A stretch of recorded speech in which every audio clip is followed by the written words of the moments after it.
Bismillahirrahmanirrahim. Assalamu alaikum, my dear students. I'm Zara Malik is here with another lecture video of class 10 physics, and our chapter is about waves. So dear students, मैं आपको हर video में एक बहुत important point बताती हूँ, ठीक है, and that is कि मैंने आपकी फिजिबिलिटी के लिए इस हर चैप्टर के एसएल बेस्ड नोट्स बना दिए जो आपके सामने स्क्रीन पे डिस्प्ले हैं, डिजिटल फॉर्म में है। इससे आपको टॉपिक को अंडरस्टैंड करना बहुत ही ज़्यादा इजी हो जाएगा। हर टॉपिक को मैंने प्रॉपर्ली एलिब्रेट किया हुआ है। इससे आपको पता चल जाएगा कि आपको टॉपिक को मेमोराइज़ कैसे करना है, कौन से पॉइंट्स आपको करने हैं और आपके एग्ज़ाम में क्वेश्चंस कैसे अपेयर होंगे। सो जस्ट स्टूडेंट, आपको क्या करना है, ये लेक्चर गौर से सुनना है और यहाँ से आपने इसके क्वेश्चंस याद करने हैं। इंशाल्लाह आपके एग्ज़ाम में बहुत अच्छे मार्क्स आएंगे। Okay students, so let's move our question number 5, that is about explain types of wave on the basis of its propagation. Last video में मैंने आपको जो बताया था वो टाइप्स ऑफ वेव बताई थी on the basis of its medium, ठीक है। मीडियम के बेस पे हमने वेव की टाइप की थी, बट आज हमने क्या करना है कि प्रोपगेशन की वेव बेस पे वेव्स की टाइप बतानी है। अच्छा, सबसे पहले तो आपको ये अंडरस्टैंड करना है कि प्रोपगेशन का मतलब क्या है।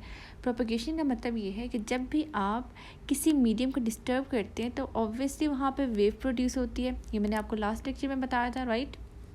जब वो वेव प्रोड्यूस हो गई है तो उस वेव ने प्रोपिगेट करना है, मींस एक पॉइंट से दूसरे पॉइंट की तरफ जाना है, यानी कि आगे बढ़ना है। आगे बढ़ने के प्रोसेस को, प्रोसीड करने को बेसिकली प्रोपिगेशन कहते हैं, ठीक है।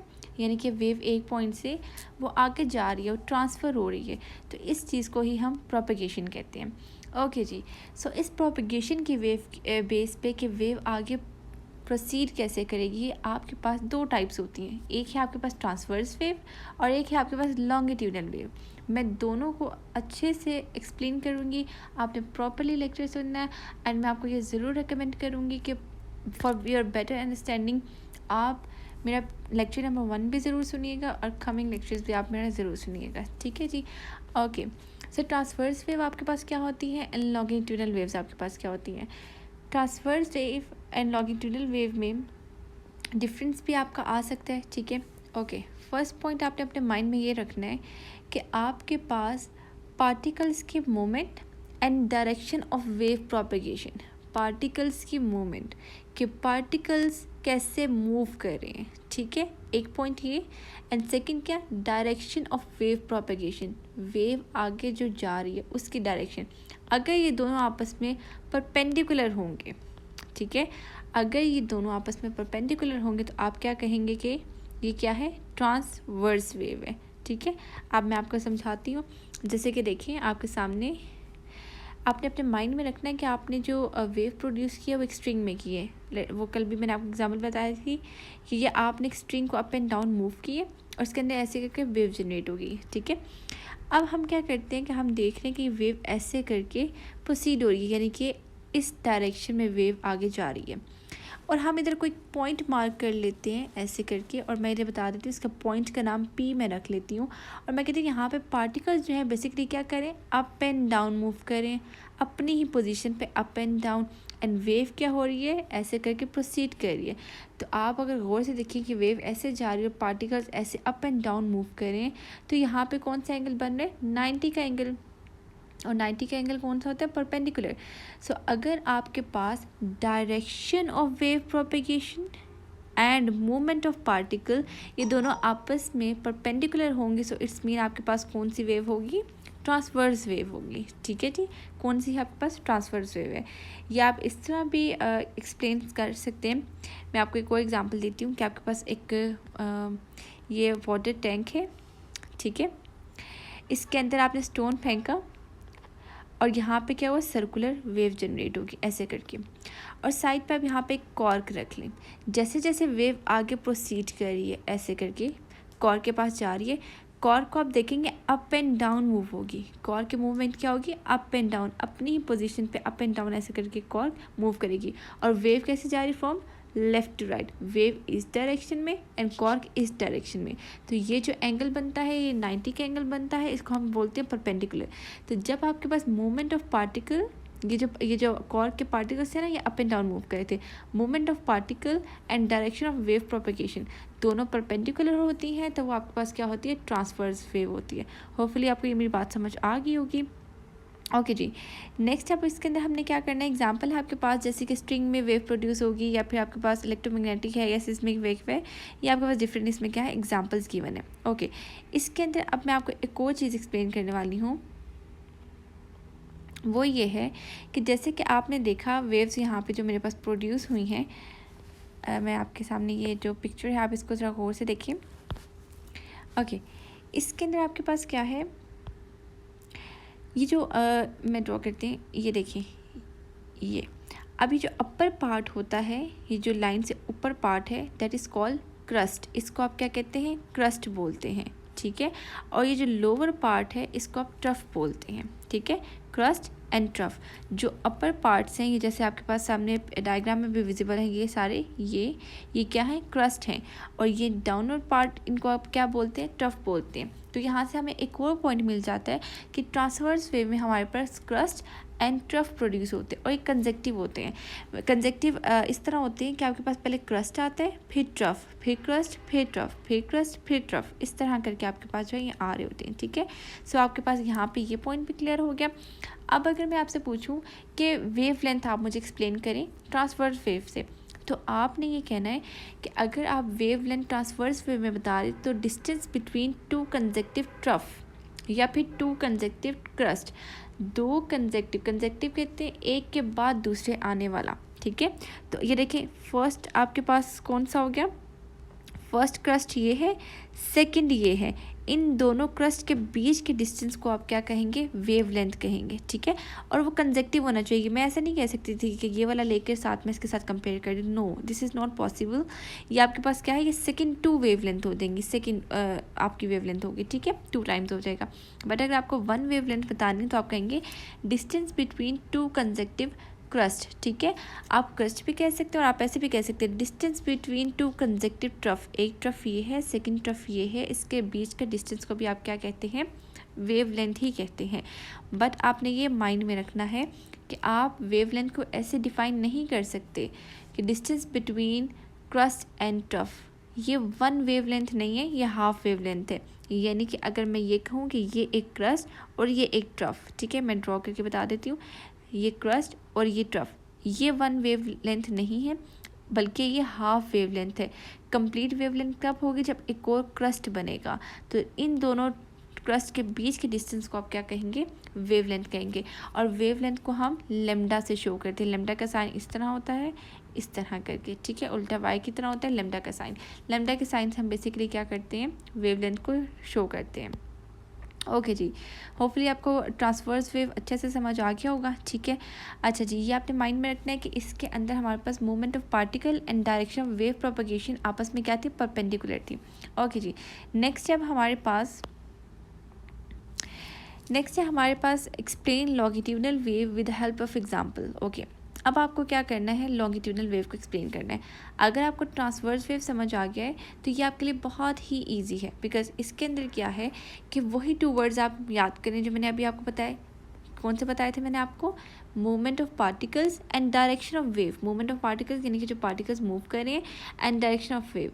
अच्छा, अब इसके अंदर आपके पास क्या होगा, अगर आपकी वेव इस डायरेक्शन में प्रोपेगेट कर रही है और मूवमेंट ऑफ पार्टिकल भी इसी डायरेक्शन में प्रोपेगेट करें, तो ये दोनों आपस में क्या हुए, पैरेलल हुए। सो इट्स मीन अगर आपके पास पार्टिकल्स के movement and direction of wave propagation दोनों आपस में पैरेलल होंगी, तो वो आपकी क्या होगी, लॉन्गिट्यूडनल वेव होंगी। अगर वो दोनों परपेंडिकुलर होंगे तो ट्रांसवर्स वेव होंगे, और अगर दोनों वेव्स आपस में पैरेलल होंगी, यानी कि पार्टिकल्स भी इसी डायरेक्शन में जा रहे हैं और वेव भी इसी डायरेक्शन में प्रोसीड कर रही है, ठीक है, दोनों आपस में पैरेलल हैं। सो इट्स मीन आपके पास वो क्या है, वो आपके पास लॉन्गिट्यूडनल वेव है, ठीक है। अब ट्रांसवर्स वेव के अंदर आपके पास क्रस्ट एंड ट्रफ बने थे, यहाँ पे आपके पास क्या होता है, कॉम्प्रेशन एंड रेयरफेक्शन बनता है। ये जो पार्टिकल जहाँ पे बहुत कंजस्टेड होते हैं वो कॉम्प्रेशन, फिर थोड़ा सा ऐसे करके इनमें डिस्टेंस आ जाता है, फिर कॉम्प्रेशन होता है, ठीक है। तो जहाँ पे पार्टिकल्स बहुत क्लोज्ड होते हैं, ठीक है, ये देखिए जैसे डायग्राम में भी आपके पास पार्टिकल बहुत क्लोज्ड है, ये आपके पास क्या है, कॉम्प्रेशन है। फिर क्या बनता है, रेयरफेक्शन, जहाँ पे पार्टिकल्स फार अपार्ट होते हैं, थोड़े से दूर दूर होते हैं, फिर उसके बाद क्या बनता है कॉम्प्रेशन, और आप ये देख रहे हैं कि ऑल्टरनेट बन रहा है, पहले कॉम्प्रेशन फिर रेयरफेक्शन फिर कॉम्प्रेशन फिर रेयरफेक्शन, जैसे आपके पास क्रस्ट ट्रफ की फॉर्मेशन हो रही थी, ठीक है। यहाँ पे कॉम्प्रेशन रेयरफेक्शन। ओके जी, नेक्स्ट आपके पास पॉइंट क्या है, आप एग्जाम्पल कर लेंगे। और अगर आपसे कहा जाए कि वेवलेंथ बताएं इन टर्म्स ऑफ लॉन्गिट्यूडनल, तो इट इज़ सो सिंपल, आपने जस्ट ये कहना distance between two consecutive compression और the distance between two consecutive rarefaction. या तो आप कॉम्प्रेशन के बीच में डिस्टेंस कहेंगे, लाइक ये कि आपके पास ये एक कॉम्प्रेशन है और दूसरा ये कॉम्प्रेशन है, ये जो देखिए यहाँ से यहाँ तक जो मेरे पास डिस्टेंस आया ये क्या होगा वेवलेंथ, जिसको मैं लेमडा से रिप्रेजेंट करूँगी। या फिर मैं कॉम्प्रेशन रेयरफेक्शन से लेकर जो इसका नेक्स्ट रेयरफेक्शन होगा इसके बीच के डिस्टेंस को मैं क्या कहूँगी वेवलेंथ कहूँगी, जिससे हम लेमडा से रिप्रेजेंट करते हैं।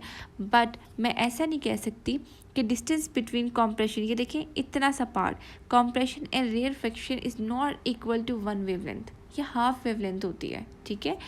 एक कॉम्प्रेशन के बाद जो नेक्स्ट कॉम्प्रेशन आएगा वहाँ पे वेवलेंथ कंप्लीट होगी और वो वन वेवलेंथ होगी, ठीक है।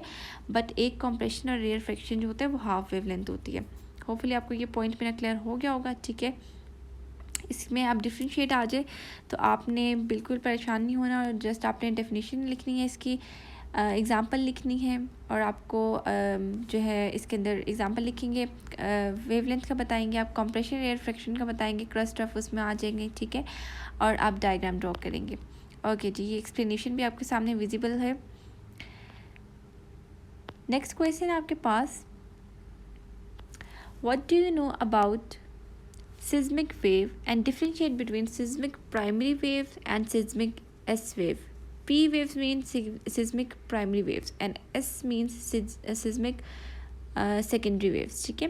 ओके, सबसे पहले तो आप ये अंडरस्टैंड करें कि seismic wave होती कौन सी हैं। ये बेसिकली वो वेव्स होती हैं जो अर्थक्वेक के दौरान प्रोड्यूस होती हैं। आपने सुना देखा भी होगा, एक्सपीरियंस भी आपको पता होगा कि जब अर्थक्वेक आता है तो वेव्स प्रोड्यूस होती हैं, उन वेव्स को हम सिस्मिक वेव बोलते हैं, सिंपल, ठीक है। अब हमारे पास सिस्मिक वेव की टू टाइप्स हैं। मैंने आपकी आसानी के लिए और ताकि आपको अंडरस्टैंड करना आसान हो और आपको मेमोराइज़ करना भी आसान हो, मैंने इसमें डिफ्रेंशिएट करके पॉइंट्स बना दिए, ये आपको बहुत कन्वीनियंट होगा इसको मेमोराइज़ करना। Okay, now seismic primary waves क्या है आपके पास और सिस्मिक सेकेंडरी वेव्स क्या है।